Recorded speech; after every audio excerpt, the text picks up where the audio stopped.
తిరుమల తిరుపతి దేవస్థానం స్వామివారి పవిత్ర ప్రసాదం లడ్డూకు సంబంధించినటువంటి వాటి మీద ముఖ్యమంత్రి చంద్రబాబు నాయుడు చేసినటువంటి కామెంట్లు అందరికీ తెలిసిందే.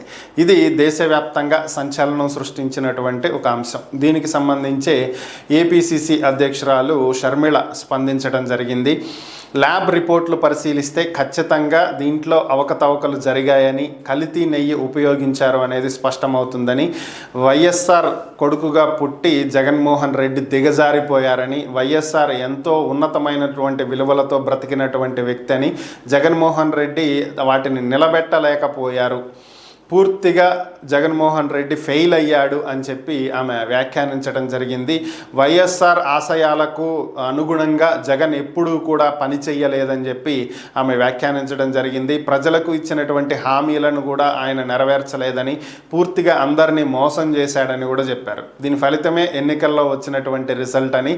సో అలాగే వరుసపెట్టి నేతలందరూ పార్టీ వీడుతున్నారని, ఇక చివరికి వైఎస్ఆర్ కాంగ్రెస్ పార్టీలో మిగిలేది జగన్ మాత్రమేనని, విజయసాయిరెడ్డి సజ్జల కూడా పార్టీ వీడి వెళ్ళిపోతారు అని చెప్పి ఆమె వ్యాఖ్యానించడం జరిగింది. ఇక లడ్డూ ప్రసాదానికి సంబంధించినటువంటి వివాదంలో ల్యాబ్ రిపోర్టు జులైలోనే వస్తే ఇప్పటి వరకు చంద్రబాబు నాయుడు ఎందుకు దీన్ని బయటపెట్టలేదని, ఎంతోమంది భక్తుల మనోభావాలకు సంబంధించినటువంటి విషయంలో ఇంత నిర్లక్ష్యం ఎందుకు వ్యవహరిస్తున్నారు అంటూ ఆమె అడగటం జరిగింది.